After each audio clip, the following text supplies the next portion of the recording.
हमारा अपना कोई इस दुनिया से चला जाता है तो हमारे मन में कई सवाल होते हैं। आपको एक जानकारी के लिए बताऊं, जब मेरे दादाजी इस दुनिया से गए तो मेरे दिमाग में बहुत सारे सवाल जन्म लेते हैं। उस वक्त मेरी उम्र करीबन ऐसी रही होगी 11 से 11.5 साल की। मैं अपने माँ बाप से पूछा करती कि अब बाबा का क्या होगा, दादाजी के साथ अब क्या होगा, वो कहाँ जाएंगे, क्या वो हमारे पास वापस लौट कर आएंगे। दोस्तों, जब अपने इस दुनिया से चले जाते हैं तो एक उम्मीद रहती है कि हमारे अपने वापस लौट कर आएंगे। कई बार अपने वापस भी लौटते हैं और कई सवालों के जवाब भी देते हैं। लेकिन आज हम आप लोगों के सामने क्या लेकर आए हैं? हम एक मृत्यु को आपके सामने लेकर आए हैं। मृत्यु शब्द नाम आते ही कानों में और दिल में जोर से दिल धड़कने लगता है, भय लगने लगता है, क्योंकि आत्मा ने अभी अपने आप को पहचाना नहीं है। जब तक वो अपने आप को नहीं पहचानेगी तब तक वो मृत्यु से डरती रहेगी। अब कई सवाल जन्म लेते हैं। जन्म क्या होता है कि मृत्यु के बाद आखिरकार हमारे लोगों का क्या होता है, वो कहाँ जाते हैं? हालांकि भागवत में और गरुड़ पुराण के हिसाब से सब कुछ हमें बताया जाता है, लेकिन पीढ़ी हमारी इन चीजों पर ध्यान नहीं देती है। अब आपकी जानकारी के लिए एक चीज बताऊं, मृत्यु पर साइंटिस्टों ने भी शोध किया। जब हमारे वेद और पुराण और यहाँ पर गीता में आत्मा का जिक्र किया जाता है, तो जिस तरह से हमारी गीता में आत्मा का जिक्र किया जाता है, जब यहाँ पर कृष्ण भगवान अर्जुन को गीता का पाठ पढ़ाते हैं तो इस पर कुछ साइंटिस्ट उपहास उड़ाते हैं। लेकिन जब साइंटिस्ट ये सारी जानकारी निकालकर समाज के या दुनिया के सामने रखते हैं तो वो भी एक ही बात कहते हैं कि आत्मा अजर और अमर है। और आत्मा का उन लोगों ने, जो हमारी ऊर्जा होती है, यानी आत्मा को उन लोगों ने ऊर्जा का नाम दिया। तो यहाँ पर हिंदू शास्त्र के हिसाब से, यानी भारत के जो गीता है और यहाँ पर जो गरुड़ पुराण है, इसके हिसाब से भी आत्मा का वही वजन बैठता है जो वजन साइंटिस्टों ने बैठाया है। तो दोस्तों, रही जो साइंटिस्ट होते हैं या साइंस होती है या कोई भी चीज हो, जिन लोगों ने सवाल खड़े किए हैं उनके जवाब हमारे भारत से जरूर निकलते हैं, हमारी संस्कृति से जरूर पता चलता है। तो चलिए, आपको मैं उस यात्रा पर लेकर चलूंगी जिस यात्रा पर मरने के बाद जाया जाता है, क्योंकि मन में बहुत सवाल जन्म लेते हैं, दिल दुखी होता है। कोई अपना जाता है तो हर पल ये याद सताती है कि वो क्या कर रहा होगा। तो आपको मैं इस चीज के बारे में ज्ञात कराती हूँ और आप लोगों को बताती हूँ। हालांकि मैं इतनी बड़ी ज्ञानी नहीं हूँ, लेकिन जितना मुझसे हो पाता है उतना मैं करने की कोशिश करती हूँ।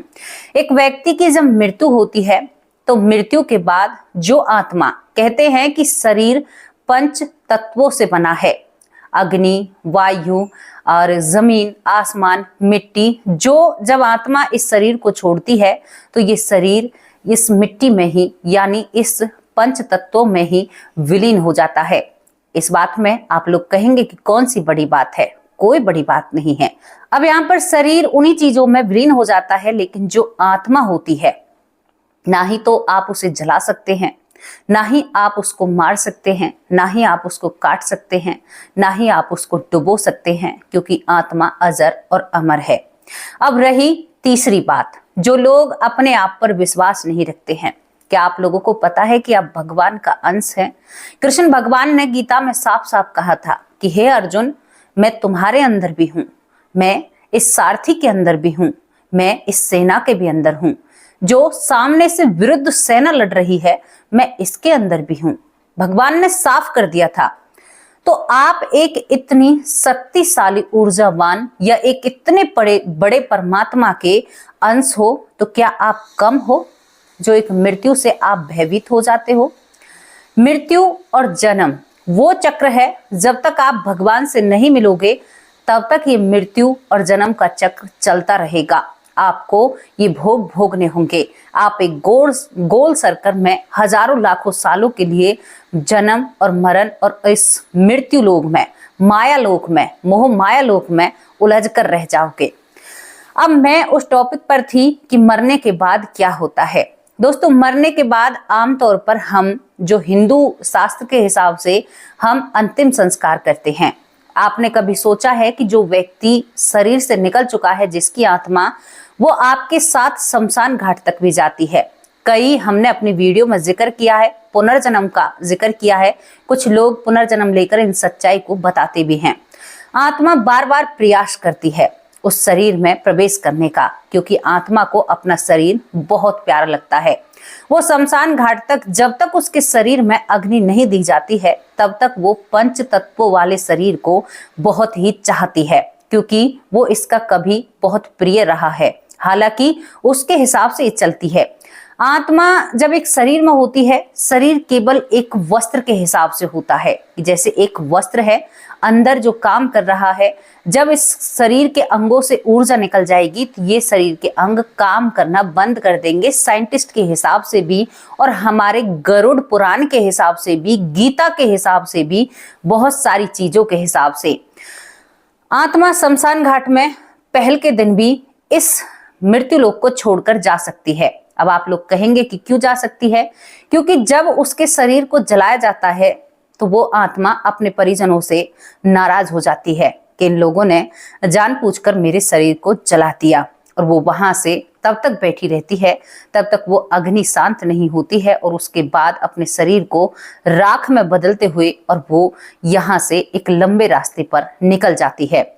दूसरी ओर दोस्तों, जो लोग यहाँ पर दफनाने का काम करते हैं, आमतौर पर देखा गया है उन लोगों की आत्मा कई कई दिनों तक, जो कि शमशान घाट होता है या उनके हिसाब से जो यहाँ पर कब्रिस्तान होता है, वहीं पर शरीर के लालच में वहीं पर भटकती रहती है।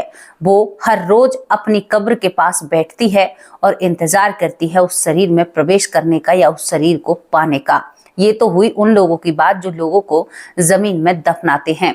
दूसरी बात अब आपको बताऊं, कुछ लोग अपने परिजनों से बहुत प्रेम करते हैं, तो पहली यात्रा पहले दिन ही शुरू हो जाती है। यानी जन्म मरण का काम पहले दिन ही शुरू हो जाता है, जब आत्मा अपने ही परिजनों से नाराज हो जाती है।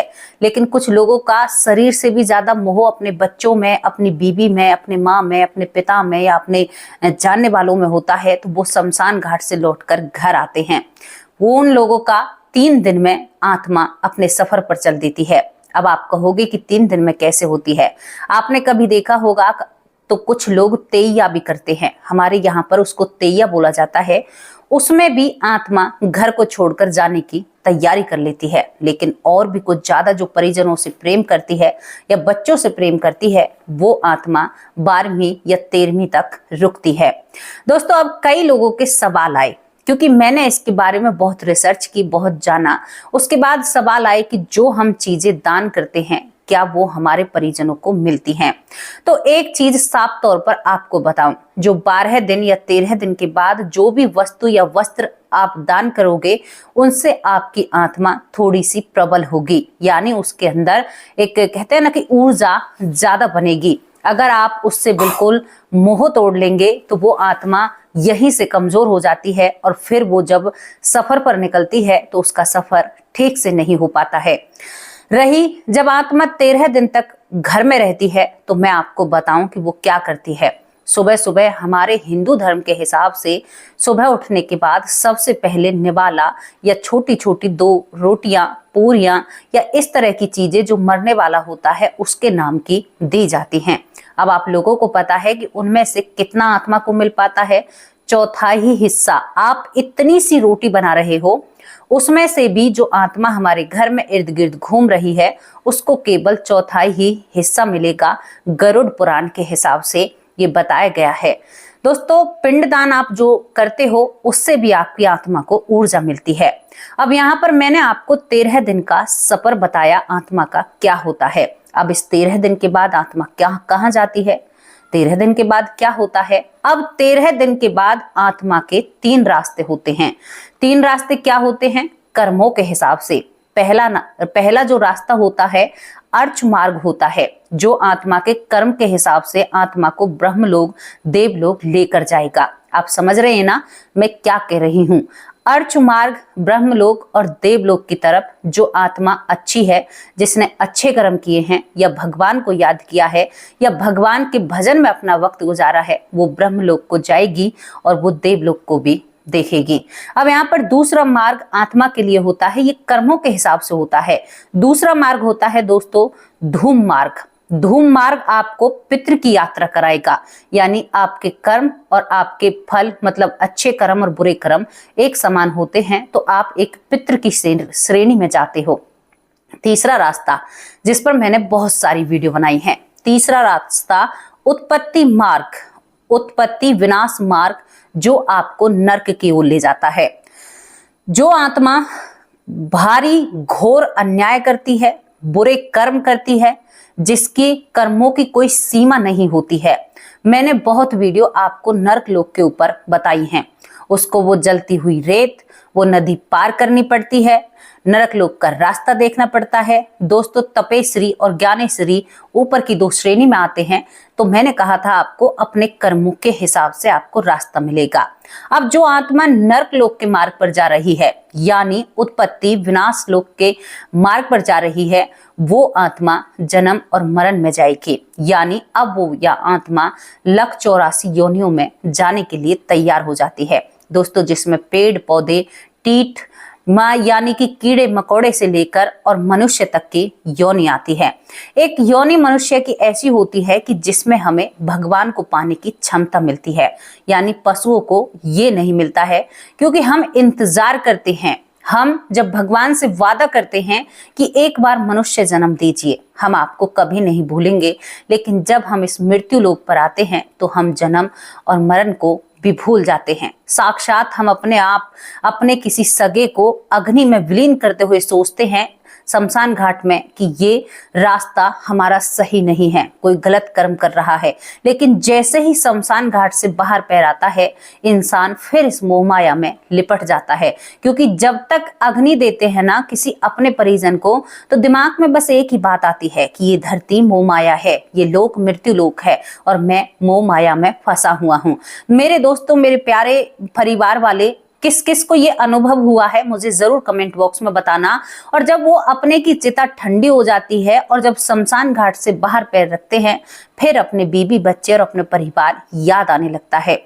आत्मा भगवान से हमेशा वादा करती है, क्योंकि हम उनके अंश हैं। आप अपने आप को हल्का पतला मत समझिए, आपको कोई मार नहीं सकता, आपको कोई जला नहीं सकता। जिस दिन आप अपने आप को आत्मा मानने लग जाओगे, उस दिन आपको परम ब्रह्म ज्ञान हो जाएगा, यानी आप एक परमानंद बन जाएंगे। यानी कहते हैं ना कि आपके अंदर इतनी क्षमता आ जाएगी। आप सोच कर देखिए कि कितने अच्छे से हमारे गरुड़ पुराण में और गीता में समझाया गया है कि आत्मा का पूरी तरह से विस्तार किया गया है, जिसका साइंटिस्ट भी यहीं से कुछ बातों को लेकर और अपने शोध करती है और उसके बाद आप लोगों के सामने बातें रखती है। पढ़े लिखे लोग उन बातों के बारे में सब कुछ चयन करते हैं। चलिए, मैंने आपको 3 मार्ग बताए। अब यहाँ पर जो व्यक्ति नर्क लोक जाएगा, उसके लिए क्या होगा? वो व्यक्ति अब 184 योनियों में पड़ जाएगा। हजारों अरबों सालों तक वो इस योनियों से निकलकर फिर मनुष्य जन्म पाएगा। यानी जब तक आप भगवान को नहीं पालोगे, तब तक आपको जन्म लेना है, मृत्यु होगी, कष्ट भोगने हैं, दुख भोगने हैं, तकलीफ, अपनों से दूरपन, पशु बने तो कहीं पर कटना है। कुछ भी हुआ, लेकिन आपको बहुत कुछ भुगतना है। जो दूसरा मार्ग है पितृ मार्ग, यहाँ पर आपको कुछ हजारों सालों के लिए आपकी आत्मा ऐसी हो जाएगी कि आप एक बहुत अच्छी जिंदगी जिएंगे वहां पर, मतलब आपका समय अच्छे से व्यतीत होगा। हजारों साल तक आपको जन्म और मरण नहीं लेना पड़ेगा, लेकिन आपको मोक्ष नहीं मिलेगा। यानी जो पितृ बनते हैं उन्हें मोक्ष नहीं मिलेगा। क्यों नहीं मिलेगा? क्योंकि उनके कर्मों में कहीं ना कहीं थोड़ी सी कमी रही है। दोस्तों, जो मैंने पहला आपको रास्ता बताया, जो लोग अर्च मार्ग पर जाते हैं वो बिल्कुल ब्रह्म की प्राप्ति करते हैं, यानी वो भगवान में या ईश्वर में विलीन हो जाते हैं और उनकी जिंदगी खत्म हो जाती है मरण और जन्म से। आपको यहाँ तक का रास्ता मिला। अब मैं पुनर्जन्म की वीडियो बनाती हूँ। कई सवाल खड़े होते हैं, मुझसे भी बहुत बड़े बड़े ज्ञानी हैं, मेरे पास तो कुछ भी नहीं है। मैं तो जितना पढ़ती हूँ, कर पाती हूँ, उतना आप लोगों के सामने रखती हूँ। अब यहाँ पर जो प्रेत योनि है, यानी आत्मा को कई नामों से बोला जाता है। देखो, आत्मा के कितने नाम हैं। कभी जानवर बने, कभी पेड़ बने, कभी प्रेत बने, कभी भूत बने, कभी पिशाच बने, कभी कछ इनके नाम होते हैं। यहाँ पर जो जादू टोना होता है, जो व्यक्ति, अब यहाँ पर साइंटिस्ट ने भी इस बात को स्वीकारा है, साइंस ने, कौन सी बात को, यानी आपकी जो आखिरी सांसें रहेंगी, अगर उस आखिरी सांसों में आप वासना में डूबे रहेंगे तो आप यानी कि इन लक 84 योनियों में पहुंच गए हैं, आपका इंतजाम हो चुका है। दूसरी बात, अगर आपकी आखिरी सांसें चल रही हैं और आप प्रभु में लीन हैं, भगवान की भक्ति में लीन हैं, आप उस भगवान को याद कर रहे हैं, तो आपको मोक्ष की प्राप्ति होगी। आप सफल हो गए, भव सागर से पार उतर गए, ये मैं पक्का आप लोगों से कह रही हूं। क्योंकि जिस वक्त हमारे प्राण निकलते हैं दोस्तों, हमारे शरीर में दोस्तों 9 मार्ग हैं, यानी नाक का रास्ता, मुंह का रास्ता, आंखों का रास्ता, यहाँ पर हमारे कुल मल मूत्र के हिसाब से 9 मार्ग बनते हैं हमारे शरीर में।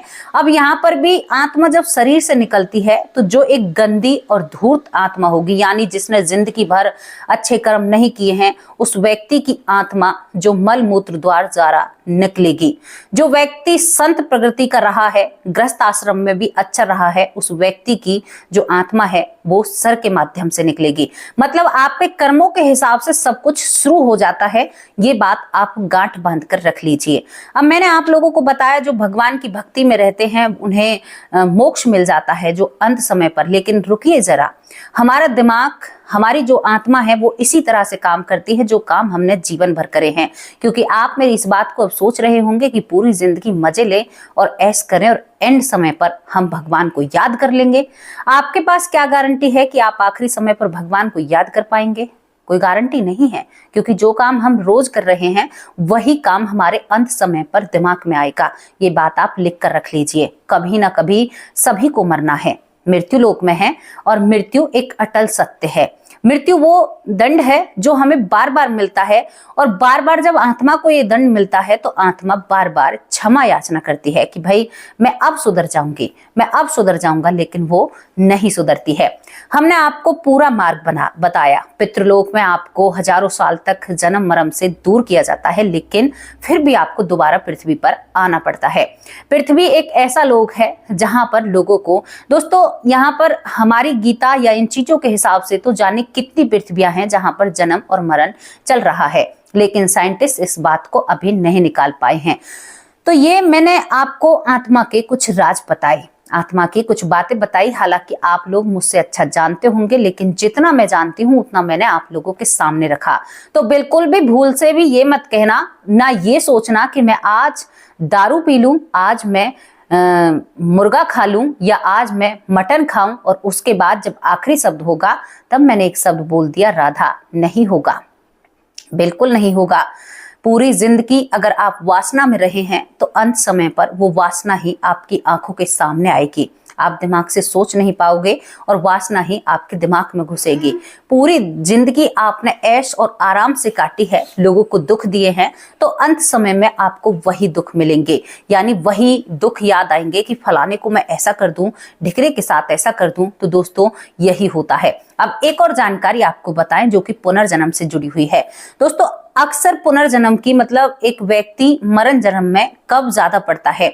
जब एक व्यक्ति की आयु रह जाती है, जैसे कि ये व्यक्ति अब 21 साल में ही, 22 साल में ही इस दुनिया से चला गया, तो वो दोबारा जन्म लेकर आता है। हालांकि जरूरी नहीं है कि उसे अपने बीते जन्म की बातें याद हों, लेकिन ज्यादातर उसे देखा जाता है कि उसे कुछ बातें याद रहती हैं। भगवान एक मौका देते हैं कि तुम अब भी ईश्वर को या भगवान को, जो मैं तुम्हारे अंदर, जो मेरे तुम अंश हो, तुम मुझे याद कर सके। वो कितने दयालु हैं, वो कितना कुछ हमारे लिए करते हैं, और हम इस मोह माया में लिपट जाते हैं। हाय रे मेरा बेटा, हाय रे मेरी बेटी, मेरी माँ, मेरी बाबा, मेरा सब कुछ है, कैसे छोड़कर जाऊं? लेकिन जब छोड़ने की बारी आती है ना, तो जाना ही पड़ता है, चाहे कुछ भी हो जाए। अरे तुम उस परमानंद को क्यों नहीं प्राप्त करते? उस अखंड को क्यों नहीं प्राप्त करते? उस ब्रह्मांड को क्यों नहीं प्राप्त करते? उस यात्रा को क्यों नहीं देखना चाहते? जितने भी मैं केस लेकर आई हूं, सभी लोग नरक लोक ही क्यों जाते हैं? अब यहाँ पर एक दिमाग की थ्योरी या एक दिमाग की सोच मैं आपको बताऊं। हम सोचते रहते हैं मरते वक्त कि मुझे यमदूत लेने आएंगे, तो सच में ही हमें फिर यमदूत लेने के लिए आते हैं। हम अगर सोचेंगे कि हमें परमात्मा अपने साथ लेकर जाएंगे तो हमें परमात्मा को ही आना होगा लेने के लिए। इस बात को साइंटिस्ट भी मानता है। आपका जन्म आधार करता है, मतलब जन्म का जो अभी से ही तय हो जाता है, इसी जन्म में अगले जन्म का तय हो जाता है। जब आखिरी सांसों में अगर आपने कुछ अच्छा सोच लिया या कुछ अच्छा कि मैं एक अमीर घराने में पैदा हूं, तो दोस्तों प्रकृति आपको उसी तरह करने की कोशिश करेगी। अगर आपने वासनाओं में, अपने धोखेधड़ी में, सब में लीन रहे तो आप 1,84 योनियों में हो सकते हैं। ये याद रखना। जितनी भी जानकारी थी आप लोगों को बताई। गीता में एक और जिक्र होता है इच्छा मृत्यु का। उस जमाने में लोगों के पास इच्छा मृत्यु थी, हजारों साल तक वो जिया करते थे। यहाँ पर आपने देखा होगा भीष्म पितामह अपनी इच्छा मृत्यु से जाते हैं, उन्हें ब्रह्मलोक की यहाँ पर अनुभूति या ब्रह्मलोक वो जाते हैं, देवलोक की श्रेणी में आते हैं।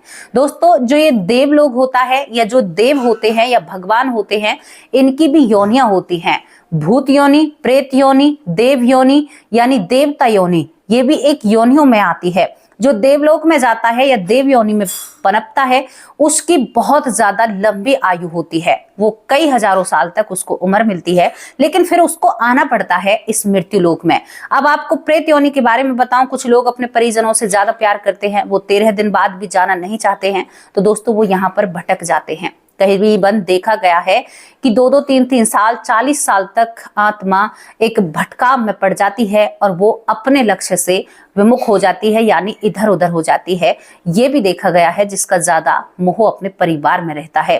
कभी कभी आपने देखा हो कि हम बरसी क्यों करते हैं। बरसी हम इसी वजह से करते हैं कि हमारी आत्मा अगर हमें छोड़कर जाने में सक्षम नहीं है, क्योंकि वो बहुत कमजोर हो जाती है। जब अपनों से दूर बिछड़ती है तो उनके लिए पिंडदान जरूरी है। तो सोच समझकर आप लोग अपने परिजनों को आखिरी विदाई देना, उनके लिए जितना आपसे हो सकता है उतना कीजिए। और हाँ, यहाँ पर अगर हमारा कोई अपना इस दुनिया से गया है, हमारा अपना गया है, उनके लिए आप अपने भजन को दे सकते हो उनकी मृत्यु के बाद भी। कैसे दे सकते हो, ये रास्ता भी मैं आपको बता ही देती हूँ। आपका कोई बहुत प्यारा है, खास है, तो आप जीते जी माला जो फेरेंगे और जितने भी आप नाम लेंगे, 1 महीने का भजन, 10 दिन का भजन, आप अपनी उस आत्मा को भव से तार उतारने के लिए दे सकते हो। वो उस आत्मा को जरूर लगाएगा और उसको प्रबल बनाएगा और उसको एक दूसरी राह दिखाएगा, जो 3 रास्ते हमें बताए गए हैं। तो दोस्तों आपको अगर अपने को किसी को अच्छा करना है और अच्छी जगह भेजना है, आपका मोह है उसमें, तो वैसे तो माना गया है कि जब शरीर छूटता है, ये चोला है, कपड़े हैं, वस्त्र हैं, आत्मा बदलती है। जब शरीर छूटने के बाद कहा जाता है कि आत्मा जब इस घर को 13 दिन के बाद छोड़ देती है, फिर अपनों से लगाव हट जाता है, वो भूलने लगती है। उसे पता चलता है, बोध होता है कि कितनी बार मैं इसका पिता बना हूं और ये मेरा बेटा बना है, ये बोध भी होता है। तो दोस्तों बहुत बड़ी जानकारी है, जितना हम इसको आगे बढ़ाएंगे उतना ही ब्रह्म की ओर बढ़ेंगे, यानी हमें एहसास होगा कि हम क्या थे क्या नहीं थे। तो आपको एक छोटी सी जानकारी आज देने की कोशिश की। अगर आपको ये जानकारी अच्छी लगी है तो इसे आगे भी शेयर करना। अपने धर्म के हिसाब से मैंने आपको सब कुछ बताया है और इसे साइंस भी मानती है, जो मैंने आपको बताया है, क्योंकि साइंस ने शरीर से आत्मा को निकलते हुए महसूस किया है। तो दोस्तों ये स्टोरी आपको कैसी लगी? हालांकि ये स्टोरी नहीं है, ये थोड़ा सा हमने जो आप लोगों को बताया, कैसा लगा इसके बारे में अपनी राय जरूर कमेंट बॉक्स में रखना। आपकी बहन से इतना ही हो पाया है। पहला नाम लेती हूँ रेणु शर्मा बहन, बहुत बहुत धन्यवाद। ज्ञान तारा सरस्वती बहन, बहुत बहुत धन्यवाद। पूनम यादव रेगुलर कमेंट करती है, बहुत बहुत धन्यवाद। दामोदर पहली बार नाम आया है, बहुत बहुत धन्यवाद। भाई जी है या बहन है, बहुत बहुत धन्यवाद। सूरज कुमार पहले भी कमेंट कर चुके हैं, बहुत अच्छे कमेंट करते हैं। दीपक कुमार बहुत बहुत धन्यवाद। सुनीता यादव, दीपक कुमार रेगुलर कमेंट करते हैं। मंजू चौधरी बहन रोज कमेंट करती हैं, कहती है कि वीडियो बहुत अच्छी लगती है। सिकंदर सिंह भाई बहुत अच्छे से कमेंट करते हैं, बेटी कहकर बुलाते हैं। पुष्पा पांडे बहुत अच्छे कमेंट करती हैं। रेणु पांडे भी बहुत अच्छे कमेंट करते हैं। तुलसी शर्मा भाई हमेशा बेटी कहते हैं। भूप सिंह भाई भी हमें बेटी कहकर बुलाते हैं। यशवंती माँ भी हमें बेटी कहकर बुलाती हैं। ललिता यादव माँ भी हमें बेटी कहकर बुलाती हैं। यहाँ पर सीता राम गुप्ता बहुत अच्छे कमेंट करते हैं। दोस्तों मैं आपको एक बात बताऊं, मुझे लोग जब बेटी कहते हैं ना, तो मेरा एक अलग सा ही रिश्ता बन जाता है। कोई मुझे बहन कहता है बहुत अच्छा लगता है। बबीता बहन मुझे बेटा कहती है, थैंक यू बहन। यहाँ पर मेरे श्रीकांत, यशवंती, भूप सिंह भाई, तुलसी शर्मा भाई सभी बेटी कहते हैं, तो बहुत अच्छा लगता है। पता है, जिंदगी में सभी को जाना है, हम मृत्यु लोक पे हैं, आज हैं कल नहीं हैं, लेकिन दोस्तों जाना तो है ना, और ये अटल सत्य है। तो मृत्यु का भय आज ही अपने आप से और अपने अंदर से निकालिए, अपने आप को पहचानिए और आज से ही अपने आप को भक्ति में लगाइए। अरे भाई निकल चलो, अभी समय है तुम्हारे पास। आने वाला वक्त ऐसा होगा कि कोई श्री हरि को ही नहीं जानेगा। संत अगर वाणी बोलेगा तो उसकी जुबान काट दी जाएगी। आने वाला समय ऐसा आएगा, तुम्हारे पास मौका है। और कहते हैं ना कि मौका भी है और दस्तूर भी है, तो फिर कैसी बात। पूजा कीजिए, भगवान को याद कीजिए। ज्ञान जैन बहुत बहुत धन्यवाद। अनिल साक्या भाई फरीदाबाद से हर वक्त कमेंट करते हैं, हर वीडियो पर बहुत अच्छे कमेंट होते हैं। मुरलीदास भाई बहुत बहुत धन्यवाद। सरयू बाला एक बड़ी बहन है, बहुत अच्छा ज्ञान देती हैं, बहुत अच्छे कमेंट करती हैं। वाह बहन, आपके कमेंट बहुत अच्छे होते हैं। यहाँ पर ज्योति बहन भी बहुत अच्छे कमेंट करती है। कांता भाई हमारी जो हमें बेटी भी कहती है, बहुत अच्छे से कमेंट करती हैं, बहुत बहुत धन्यवाद। सुरेंद्र कुमार भाई बहुत बहुत धन्यवाद। आपके रेगुलर और पहले से ही कमेंट आते हैं, बहुत अच्छा लगा। सत्यजीत भाई बहुत बहुत धन्यवाद। किरण सिंह बहुत बहुत धन्यवाद भाई। मीनू मिश्रा रेगुलर कमेंट करती हैं। अभय भाई बहुत बहुत धन्यवाद। अंबिका प्रधान बहुत बहुत धन्यवाद। लखविंदर सिंह भाई बहन बुलाते हैं, बहुत बहुत धन्यवाद। यहाँ पर महेंद्र दीक्षित बहुत बहुत धन्यवाद। सीता देवी शर्मा बहुत प्यारी बहन है, बहुत अच्छे कमेंट करती है। शिकायत थी आपका कि मेरा नाम नहीं लेती हूँ, रोज आपका नाम लेती हूँ। सिकंदर भाई बहुत बहुत धन्यवाद। जुगल शर्मा बहुत बहुत धन्यवाद। जेपी सिंह भाई कहते हैं कि बहना बेटा अपना काम करो, जनता कहने के लिए बनी है। बहुत अच्छा लगता है भाई, जब आप ऐसा कहते हो तो एक हिम्मत मिलती है और काम में जज्बा बढ़ता है, मन करता है कि और अच्छे से काम करो। सुमित्रा बहन बहुत बहुत धन्यवाद, बहुत प्यारी बहन है। यहाँ पर दाइना पेनकर बहुत बहुत धन्यवाद। दाइना पेनकर बहुत अच्छा लगा आपके कमेंट को पढ़कर। रुकमणी बहन बहुत प्यारा नाम है आपका, बहुत बहुत धन्यवाद। महेंद्र भाई बहुत बहुत धन्यवाद, तहे दिल से शुक्रिया अदा करते हैं। लक्ष्मण खड़ूजा बहुत बहुत धन्यवाद। सुरेंद्र कुशवाहा बहुत अच्छे भाई हैं, बहुत अच्छे कमेंट करते हैं। जयवीर सिंह बहुत बहुत धन्यवाद। महेंद्र गुप्ता बहुत बहुत धन्यवाद भाई जी आपका। महेश गुप्ता बहुत बहुत धन्यवाद। माया जोशी बहुत बहुत धन्यवाद। प्यारी बहन कैसी हो आप? कई दिनों बाद आपका नाम लिया है, काफी दिनों बाद, और काफी दिनों बाद आपको देखा है। यहाँ पर चिराग भाई बहुत बहुत धन्यवाद। चिराग जी कैसे हो आप? बीबी सिंह भाई बहुत अच्छे कमेंट करते हैं, बहुत ही प्रेरणादायक। यहाँ पर संजू गुप्ता बहुत बहुत धन्यवाद। सीमा गर्ग बहुत बहुत धन्यवाद, काफी दिनों बाद आपका नाम लिया है। सीमा बहन कैसी हो? बहुत अच्छा लगा आपके कमेंट को पढ़कर। मीना सिंह भाई बहुत बहुत धन्यवाद। बहन है मीना सिंह, शायद हमारी बहन है, बहुत बहुत धन्यवाद। यहाँ पर सुकंतला भारद्वाज बहुत बहुत धन्यवाद। सुकंतला भारद्वाज बहन आपका भी कई दिनों बाद कमेंट पड़ा है। आशा रानी बहुत बहुत धन्यवाद। अक भाई बहुत बहुत धन्यवाद। यहाँ पर विपिन भाई बहुत बहुत धन्यवाद। मधु उपमन जो कि मथुरा से हैं, बहुत प्यारी बहन है। अब आपकी तबीयत कैसी है मधु बहन? आप ठीक हो? आप बड़ी बहन हो, बहुत दुख हुआ आपके बारे में जानकर, क्या आप ठीक हो? यहाँ पर खुशबू राणा बहुत बहुत धन्यवाद। खड़क बहादुर भाई बहुत बहुत धन्यवाद। उषा शर्मा बहुत बहुत धन्यवाद। चंदन कुमार भाई हमारे बहुत अच्छे कमेंट करते हैं, बहुत प्यारे कमेंट होते हैं। संतोष तिवारी बहुत बहुत धन्यवाद, बहुत अच्छे कमेंट होते हैं। सतीश लोनकर बहुत बहुत धन्यवाद। रिक्की सिंह बहुत बहुत धन्यवाद। प्रिंस चौधरी बहुत बहुत धन्यवाद। रवि कुमार बहुत बहुत धन्यवाद आपका। दया तनवर बहुत बहुत धन्यवाद। पीहू हेला कैसे हो आप? बहुत बहुत धन्यवाद। नेहा जी बहुत बहुत धन्यवाद।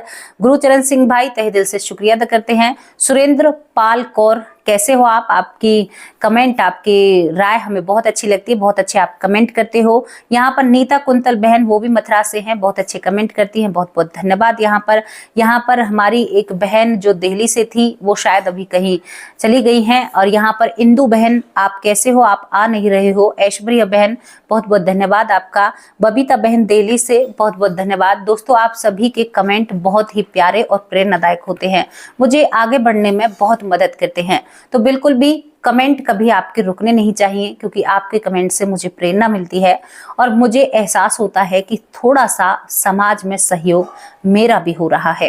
बहुत अच्छा लगता है आप सभी के साथ बात करने में, आप सभी के बारे में जानने में।